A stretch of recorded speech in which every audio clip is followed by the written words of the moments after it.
Well, good afternoon or good morning, wherever you are calling in from around the world. We've got a full session this afternoon, so great to see so many people dialing in for what is a subject that clearly is a huge amount of interest. So this is our first free webinar of the 2017 program on decision-making under pressure. The first one of your webinar program. At the end of last year, we asked everybody the types of subjects they would like us to cover, and this is the first of many for this year. And if you look down that list, there's some pretty interesting subjects and titles that we will be covering. So, the usual, if this is your first session, just a few points to note. I keep these short and sharp, so 30 minutes long, recorded and available for circulation and sharing afterwards. So please do that. Make sure as many of your colleagues get access to this as possible. And as always, any questions that you send in on the chat function or indeed afterwards, I do get back to you, and I really do value those questions because it certainly helps me learn and improve and develop. So any feedback, any questions, really thankful for those. And then any recommendations for improvement as well. And as always, please follow me on LinkedIn for lots more free resources. I tend to post articles once a month, articles that are challenging, thought-provoking, and at the same time offering solutions that are much needed. So, for those of you that don't know me, I'm Martin Lush. I'm president of the Pharma Biotech division of NSF Health Sciences. And like all of us, still practicing the art and science of decision making. You know, my role as president of NSF Pharma Biotech, previously as a qualified person also in the pharmaceutical industry, previously also in my manufacturing and operations roles in the industry, also when I've been auditing or indeed away from work as a husband and father. One thing that links all of these together is the importance of decision making, not just gut feel decisions, but actually being able to make decisions, the right decisions most of the time when under pressure, because pressure has a profound impact on our decision making processes. And this is why, for me, decision-making is such an important skill, such an important core competency. It is something that each one of us has to practice and refine and improve, because we all make decisions, thousands of decisions each day, some of which are very, very important decisions, whether they be professionally or whether they be personally. And what's really interesting, if you look into the physiology and psychology of decision-making, it's pretty evident that we, as human beings, are designed to make fast decisions, not necessarily the accurate or correct ones. And it's well known now that we actually have two systems for decision-making, one of which is fast, System 1, and this is the automatic, emotional, subconscious. We're not really aware of those decisions. That's System 1. And System 2 is what most of us would like to think we use on each and every occasion, which is that very slow, methodical, conscious, logical, analytical type of decision making.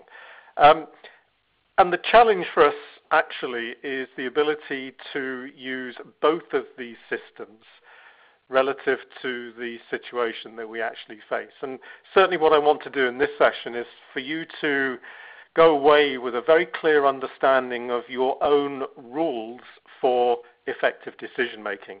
I'm going to share with you my rules. I'm not saying they're perfect.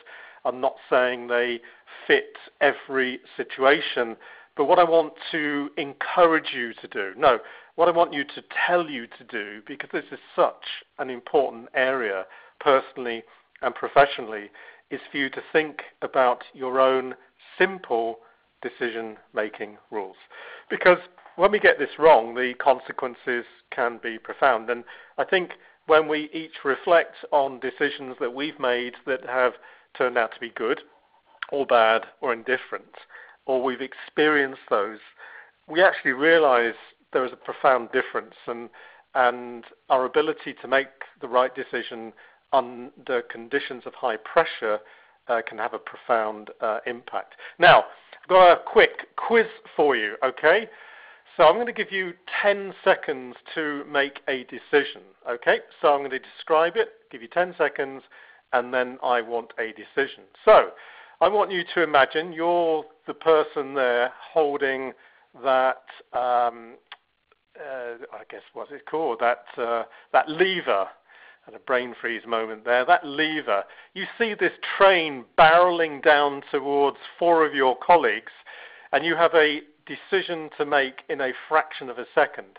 Do you push that lever down, and in doing so reroute the train to kill or badly injure one of your colleagues, or do you let the train continue to hit 4 colleagues? So you have 10 seconds, and in amongst that 10 seconds, no, you can't shout at the train driver, you can't shout at your colleagues, get off the road.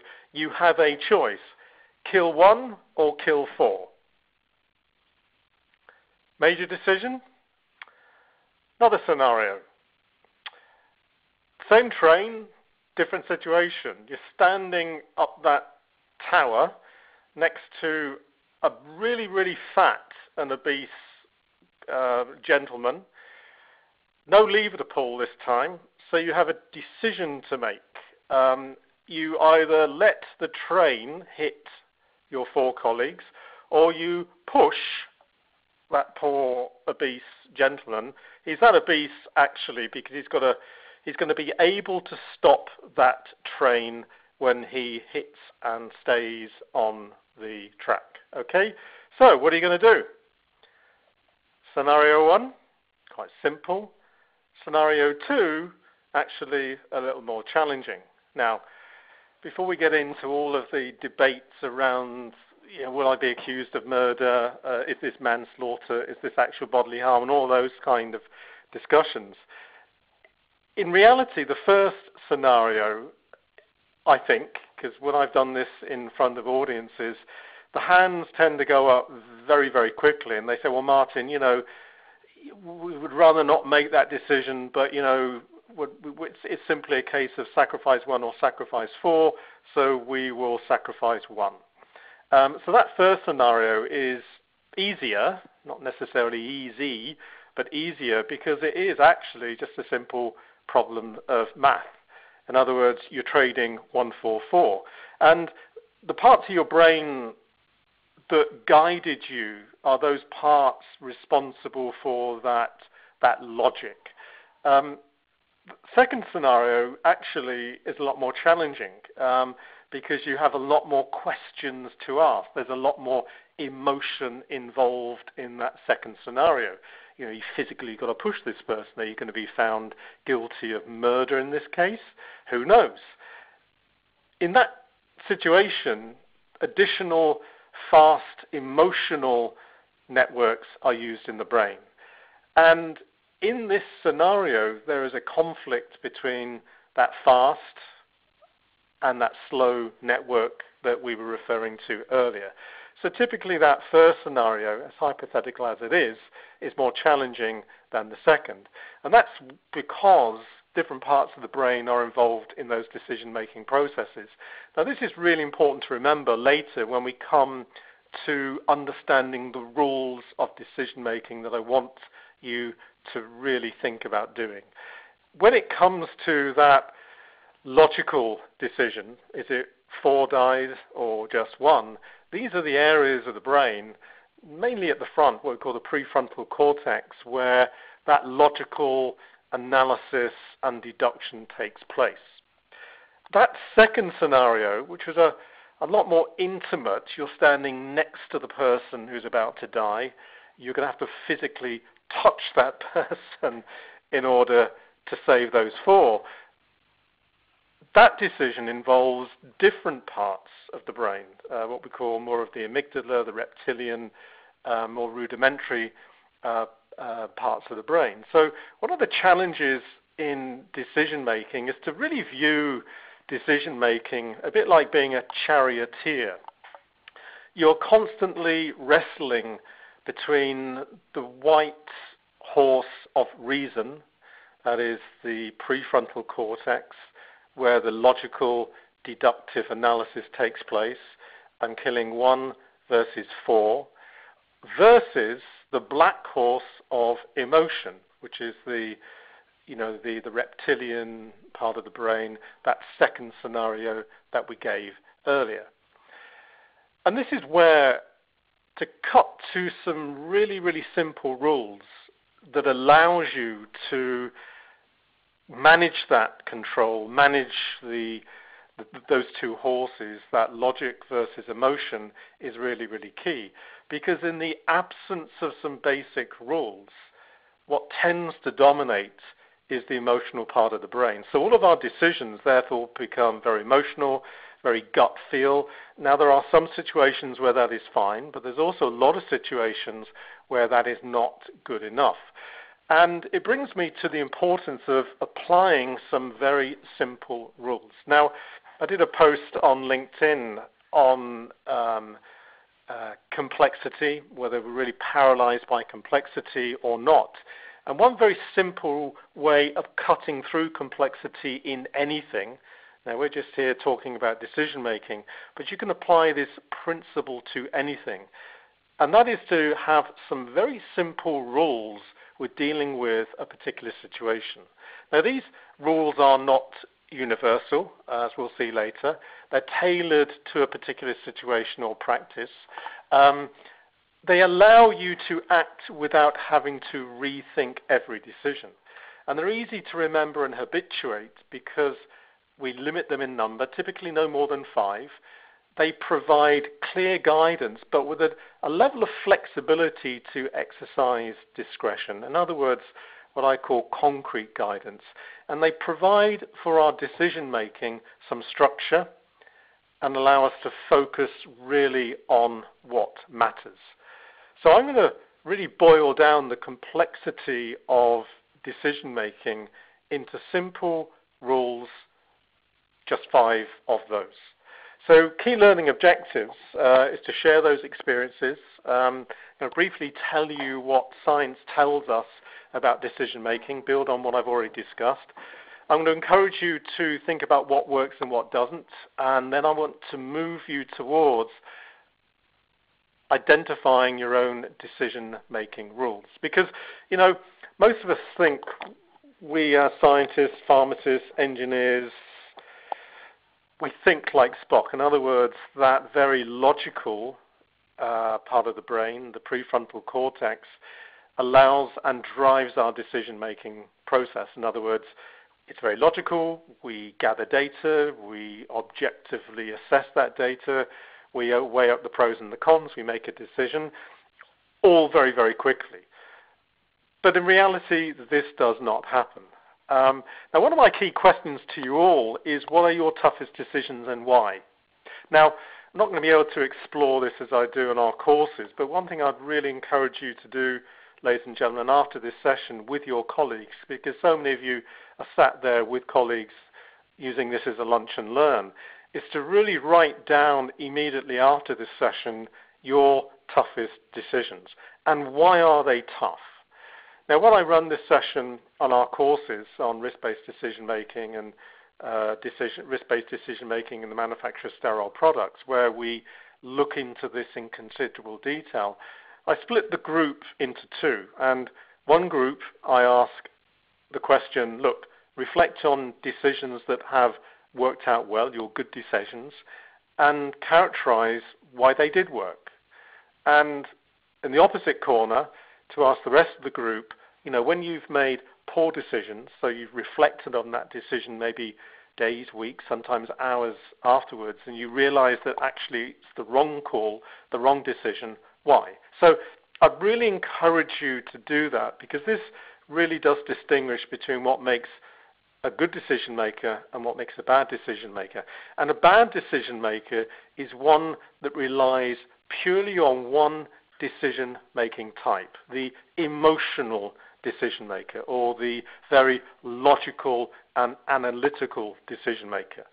When you rely purely on one, you typically make poor decisions. When you're able to balance those two, that is to control as the charioteer, that white horse and that black horse, that is when you become excellent decision makers. Now, one important thing is to recognize that this is a skill.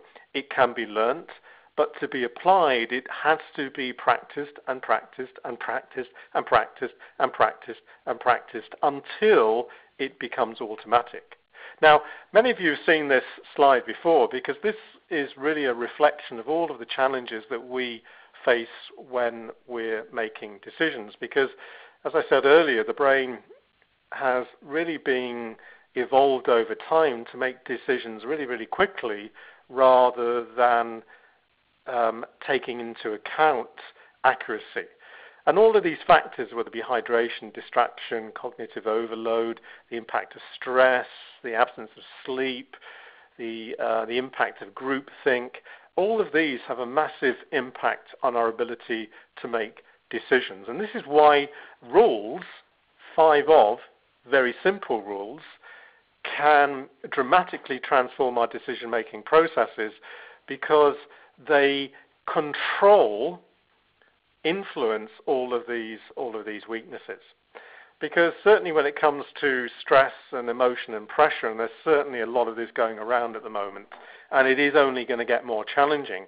But the reality is that what we know is when under conditions of high stress and high emotion and high pressure, we do become more risk averse.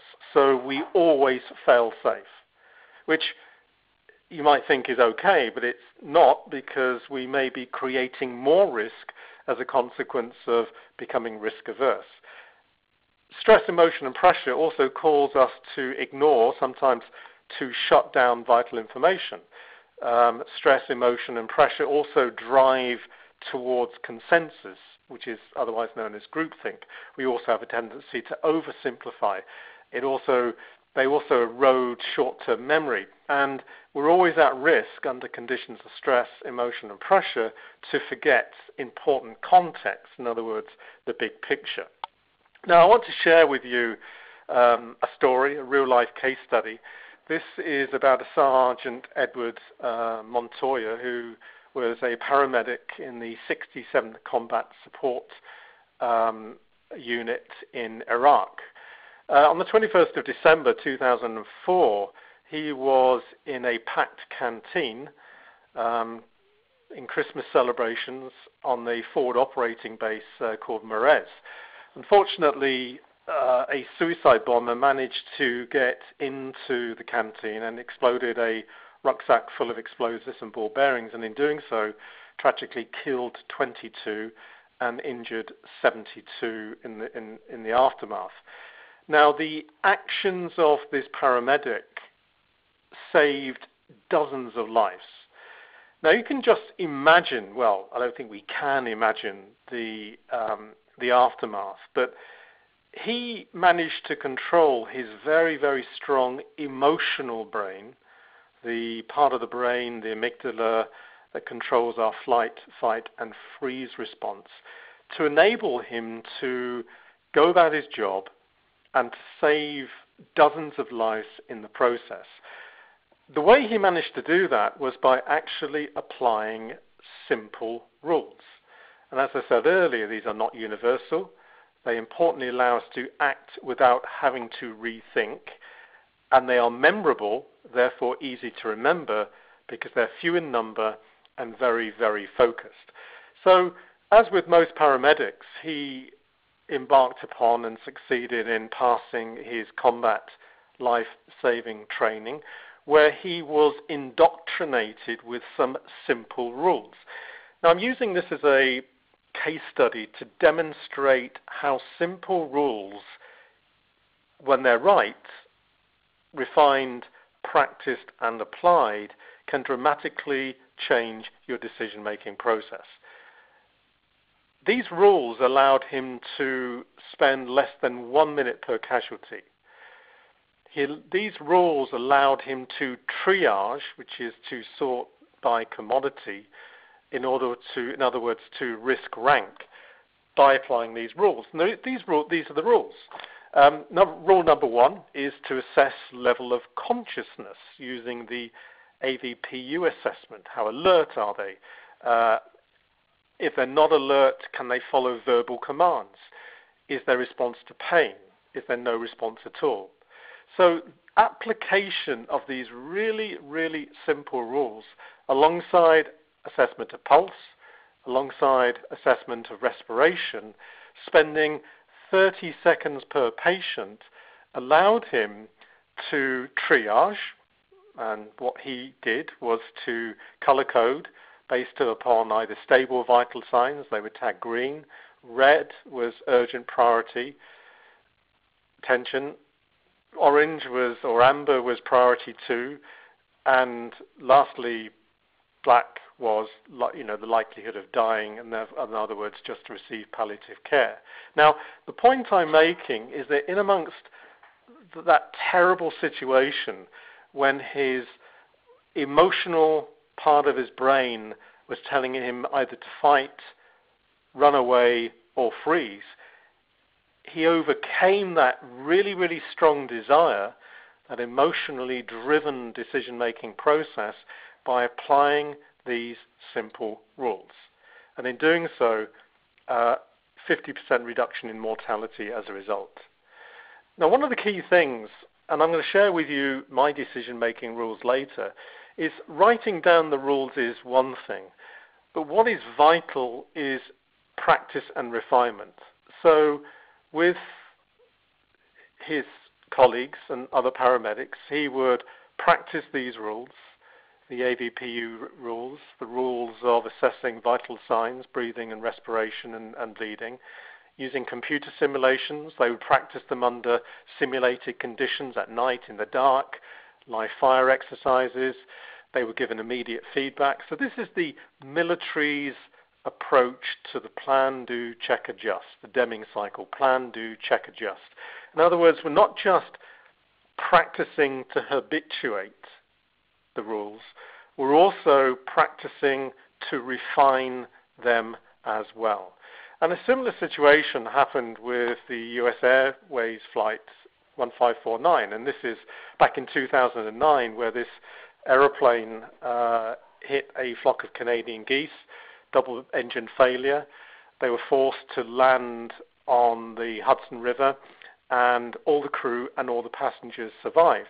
And I've used this quote from the Captain Schillenberger who landed that aeroplane. I knew that for 42 years I've been making small regular deposits in the bank of experience, education and training. And on that day, the balance was sufficient, so I knew I could make a massive withdrawal.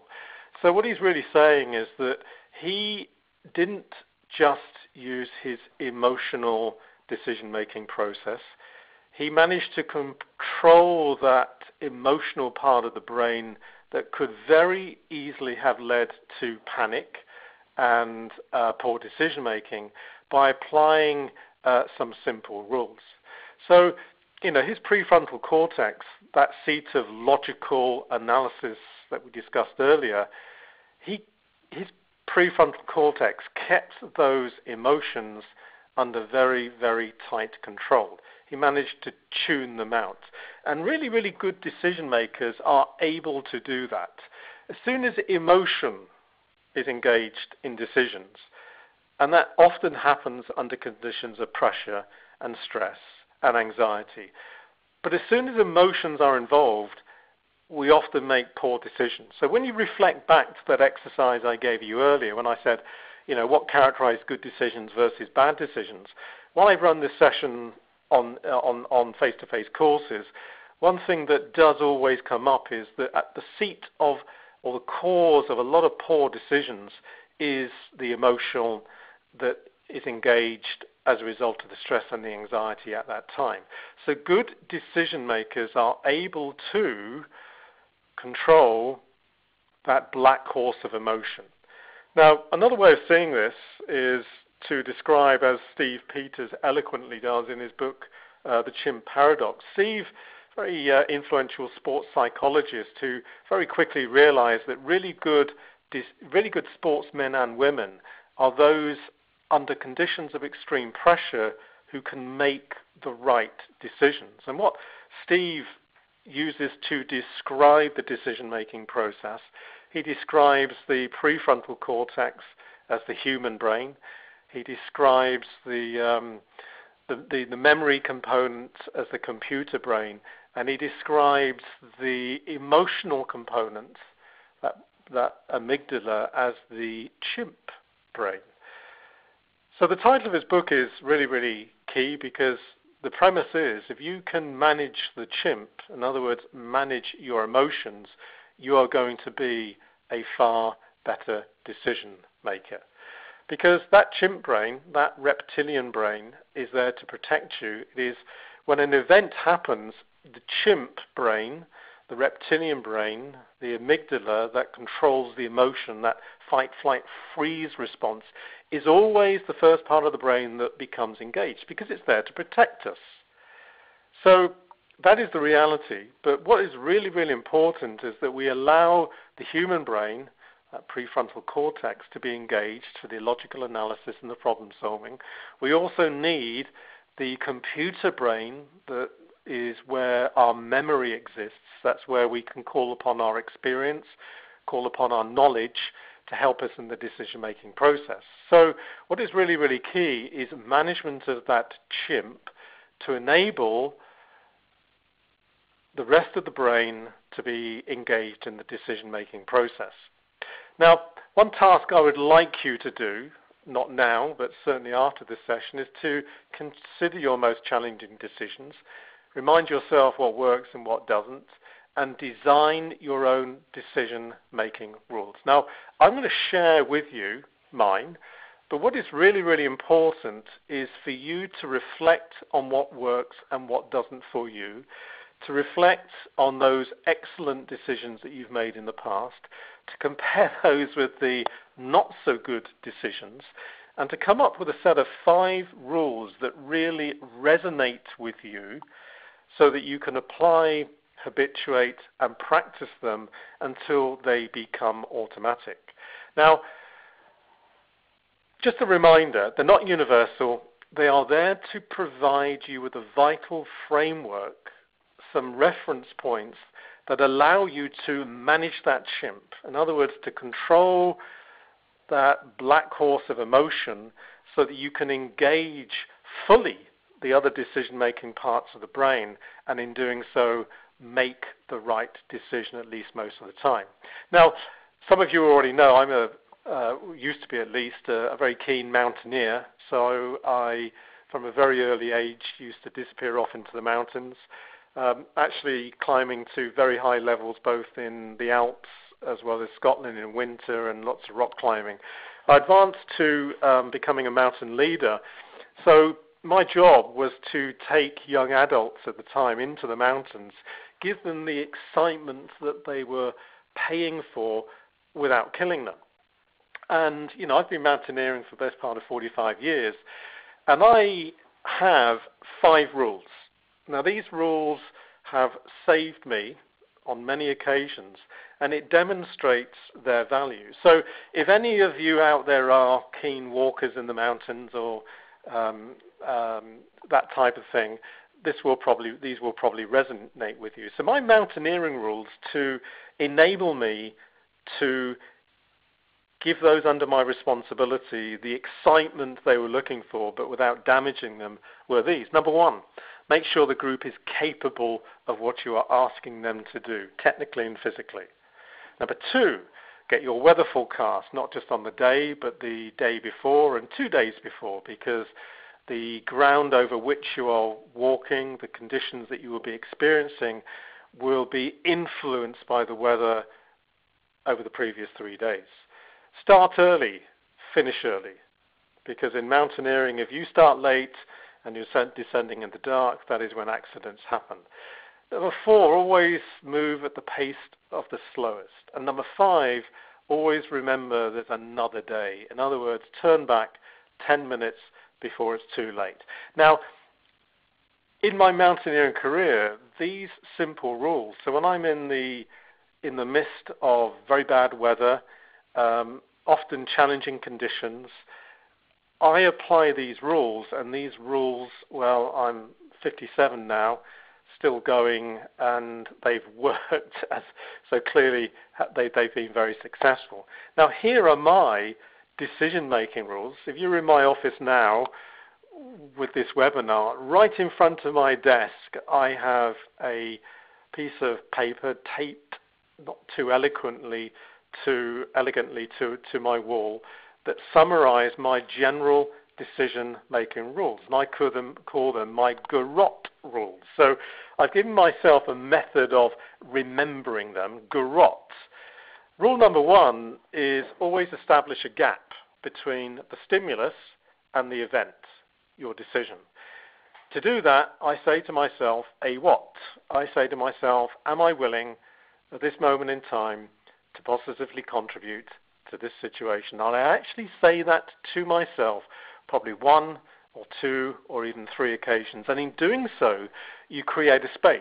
You manage that chimp. You control those emotions, because in saying that to yourself, and trust me, this really, really does work, when you're confronted with a situation with high levels of emotion and high levels of stress, simply taking a deep breath, and for me at least, saying, am I willing at this moment in time to positively contribute to the situation, really does work. Because that a what is actually saying, look, am I willing, I have a choice, at this moment, I can do it later, to positively, because if I can't do it positively, don't say anything at all, contribute to this situation. So this is all about managing the chimp, controlling those emotions. Rule number two, drive down uncertainty. What are the facts? What assumptions can I safely make? And what is it I do not know? So this is all about the importance of understanding. It's importance of getting data. It's the importance of consulting with others. In other words, don't make a decision with a high level of uncertainty.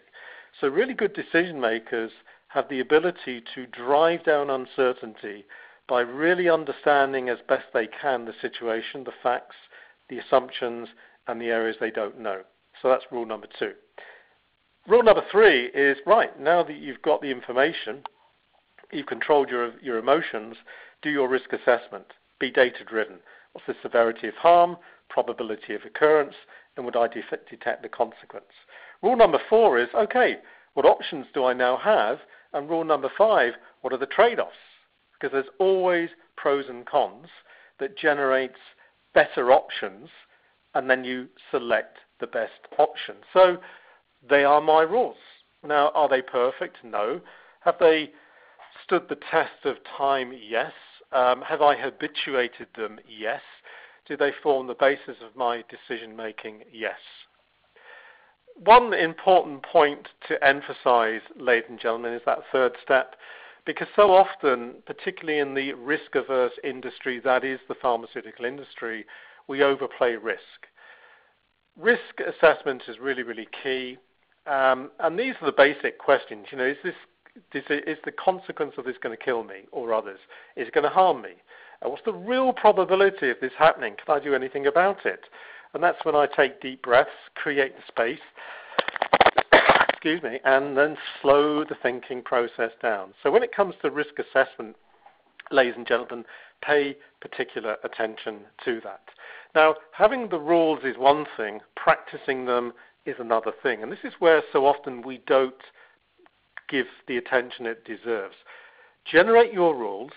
Use mine as guidance if you like. They're there just to give an illustration of the value of rules in controlling the white versus the black horse. But importantly, they have to be yours. Now, practice them using case studies, scenarios, real life, learning from others. And importantly, when things don't go according to plan, forensically analyze your mistakes. Refine those rules, but don't ever give up on them. And finally, in my experience, and I'm not the best decision maker in the world, but this is something that I really have looked at, studied, researched, refined, and observed over the last 35, 40 years. And certainly in my experience, the bigger the gap between that stimulus and your decision, the better the decision. In other words, your ability to imagine, to control those emotions is really, really key. So that what moment, am I willing at this moment in time to positively contribute to this situation, is really, really key. As soon as you allow emotions to be involved, you will make a poor decision. Use your rules, that process, proportionate to risk and importance. Always avoid surrounding yourself with yes people. That's one thing I've learned, is always surround yourself with people who are prepared to challenge, question, see things differently, and that forces a different view and a different perspective. When certainly I've got really, really key decisions to make, I always consult widely. I always seek out people that I know will disagree, because it's in those disagreements you find the best options and the best trade-offs. And really, when you have those disagreements, you always seek to understand why rather than to defend positions. I've also learned personally on the importance of driving down uncertainty first rather than focusing on just getting to a decision. And the more data and knowledge and information you have, the better. I've also learned it's vitally important to visualize data, because when you can simply present it, you can simply understand it. So often decision making is compromised by overload because data is not well presented. Now, last really important one is when you see the chimp dominating in others, in other words, that emotional response, help people to understand why that is damaging. Introduce them to this webinar, introduce them to the 5 rules, because they do work. One thing I've also learned is that the more important the decision, just sleep on it. Actually allow your brain to work on it while you're asleep. And vitally important, when you make a bad decision, learn from the consequences and learn from the process, refine that process, and become a better decision maker as a result. So your call to action, ladies and gentlemen, design your own decision making rules now. We are products of the decisions that we make. If there is one thing you've got to get better at, expert in, surely it's decision making. So straight after this session, either put time aside in your diary, either do it now with your colleagues as you're sitting there doing your lunch and learn, design your decision making rules and start applying them. Practice and refine, practice and refine, practice and refine. And please share with others. On our risk-based decision-making courses, and if you follow this link here, it will take you directly to courses that we offer on risk-based decision-making. We really get people to practice and refine these during the session. So I hope you found this really useful. At least I've given you another option to heads you win, tails I lose option, flicking the coin. So I hope you found it useful, but please do those rules now. Use mine as a reference point. I hope you find them useful. They certainly have worked for me. And I look forward to meeting you once again in February, where I'm going to be talking about changing GMP behaviors and quality culture. If you haven't received our latest edition of the journal, it focuses just on this, because in this era of brutal disruption, when we're not quite sure what's going to happen next, we've got Trump, we've got Brexit, who knows, the ability to bring people with us to change behaviors is really, really key. And I'm going to be sharing with you our unique behavior change model. And as you can see from the others in March, we're going to be talking about how to prevent repeat errors. April is about human error prevention, before moving on to effective self-inspections, all the way through to December with a fascinating title of Conquering the Chaos, How to Thrive in an Uncertain World. So who knows what would have happened by the end of this year, but these were titles chosen by you, so I'm going to really make sure that we do these subjects justice. So, as always, ladies and gentlemen, sincere thanks for you listening and taking part, and for you supporting these webinars. If you have any questions, please drop me a line. I always get back to them. Please keep in touch, as always, via telephone, email. Join me and follow me on LinkedIn when I explore these in more detail, and you can have a greater view of our services if you just follow that link. So, now you've got to do, sit down, 5 rules that will guide you in your decision-making process. Thank you very much, everyone.